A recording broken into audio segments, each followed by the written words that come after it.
Hello, YouTubers. Welcome to Level-Headed News. This is your host, Brenda. This is the third in the series of reports that I have for you this morning.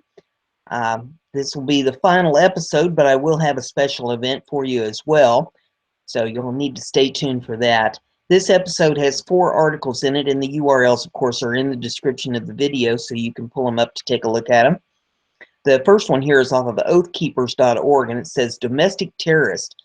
Communists declare war on fascist Trump regime. Are extremists preparing for violence to stop Trump? The most radical extremists in the United States have launched a desperate battle plan against Donald Trump and his supporters in the last days before he takes office. A group called itself Refuse Fascism, led by the likes of domestic terrorist Bill Ayers and black Marxist Cornel West, are spearheading the final effort to block Trump's inauguration and have taken out a full-page ad in the New York Times declaring, "No, in the name of humanity, we refuse to accept a fascist America."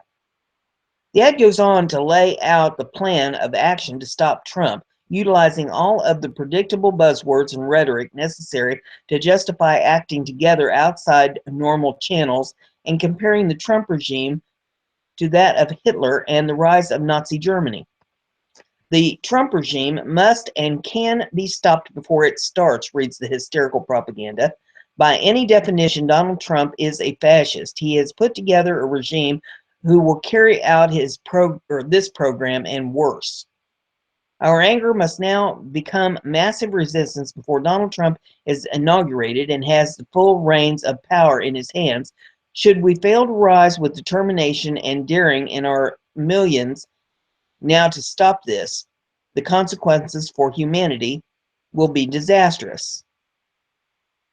Included in their plans is the goal to fill the D.C. streets with millions, beginning with the arrival of protesters during Martin Luther King weekend, January 14th through the 16th, to oppose the white supremacist, America chauvinist, religiously bigoted character of this fascist movement and regime, which draw forward everything thus far built and build further.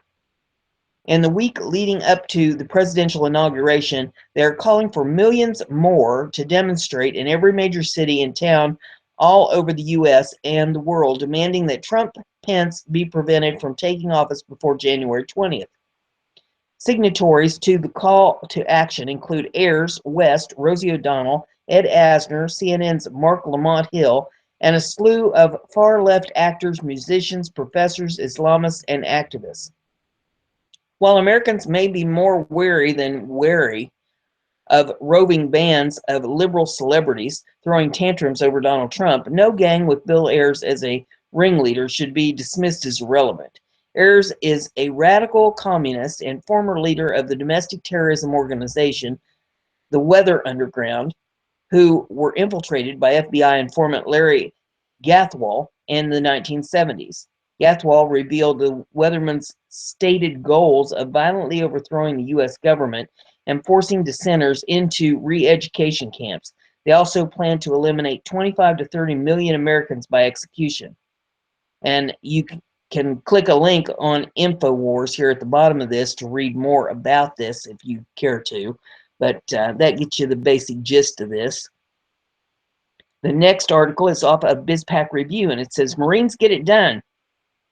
Angry GOP representative removes cops as pigs art from Capitol. Pelosi, Spock, says he'll be sorry. U.S. Republican Duncan Hunter, back in town for the start of the 115th Congress, opted to improvise, adapt, and overcome potential obstacles standing in his way to removing an offensive painting depicting police as pigs that was on display at the U.S. Capitol complex.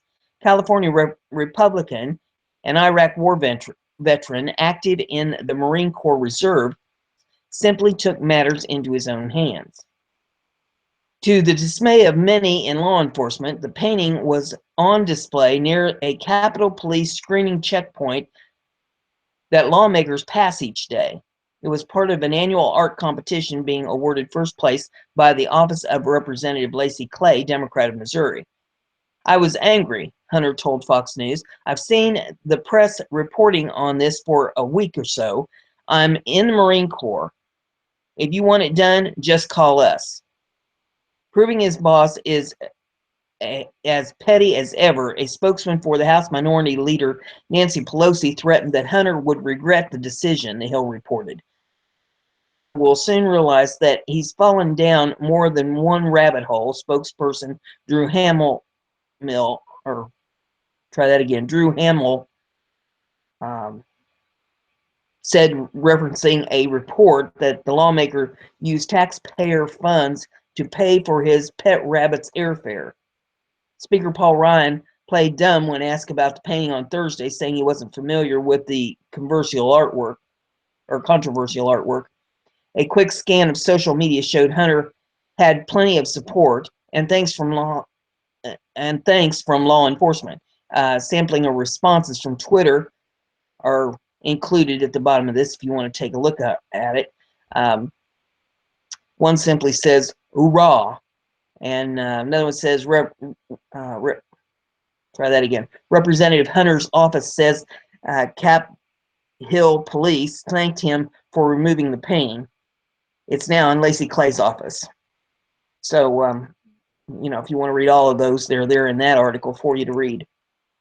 The next one we have is off of BizPac Review, and it says Obama sets employment record in the last days, but he'll be wanting to keep this on the down low.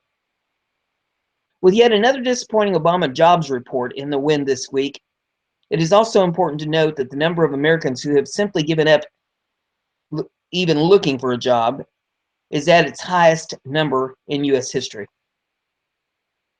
During Barack Obama's final weeks as president, another disappointing jobs report has been issued. Economists had hoped that about 176,000 new jobs would be created for the last period, but the report finds only 156,000 jobs added. This is quite a disappointment. But that's nothing compared to the number of Americans who have just given up hope that they'll ever be able to find a job in the first place. By December, statistics from the Labor Department's Bureau of Labor Statistics recorded that 95,102,000 Americans have dropped out of the labor force, according to CNSnews.com. When President Obama took office in January of 2009, 80,529,000 Americans were not in the labor force, the highest number on record, CNS reports. That number rose steadily during his two terms, reaching a record of 95,055,000 in November of 2016, then setting another record of 95,102, or try that again, 95,102,000 in December. The number of Americans in the labor force have now dropped to a 38-year low and stands at only 62.4% of the working age Americans who have a job or are seeking one. This means that Obama's terrible economic decisions have driven employment to its lowest level in many decades and has been so bad that millions of Americans have simply given up and fallen out of the job market altogether. The next and final one in this episode is off of God's Got It, Israel. And it says, breaking news, major biblical discovery rocks the world. Muslims are livid. This is exciting. Archaeologists have made a biblical discovery that's the first of its kind. Muslims are pissed because there is new evidence that the Jews ruled Israel long before Palestinians claimed the land. Chrisma News reports that the royal seal of King Hezekiah, who ruled around 700 BC, has been added to the nation's extensive collection of ancient artifacts. Hezekiah was described in the Bible as daring monarch. There was no one like him among all the kings of Judah, either before or after him. 2 Kings 18:5. Who was dedicated to eliminating adultery from his kingdom. This is the first time the seal impression of an Israelite or Judean king has ever come to light in scientific archaeological excavation, Mazar said. The detailed clay seal, known as a near the southern part of the wall surrounding Jerusalem's old city. It was mistakenly buried in a refuge dump around the time of the Israelite king. And there is a picture of it in this article if you want to take a look at it. It says, after 5 years of research, a team member was able to decipher the text. The dots helped separate the words belonging to Hezekiah, son of Ahaz, king of Judah. It's always a question, what are the real facts behind biblical stories? Mazar said. Here we have a chance to get as close as possible to the person himself, to the king himself. Researchers were ecstatic to reveal that they have stumbled upon the first found seal of a biblical Israelite king. However, this discovery not only has biblical significance, but it is relevant to Palestine conflict today. The word Palestine is believed by many to be a name derived from the Egyptian and Hebrew term for migrants or wanderers, and comes from the biblical tribe of the Philistines, who were barbaric nomads determined to conquer the Israelites. However, as the Bible describes, the Philistines' giant fighter Goliath was defeated by a shepherd named David, who went on to become the king of Israel in the 10th century BC.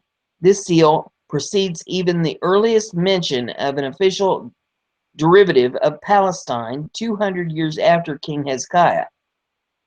This means there is tangible proof that the Israelite king ruled the area known as Israel today long before anyone mildly considered a Palestinian lived in the area.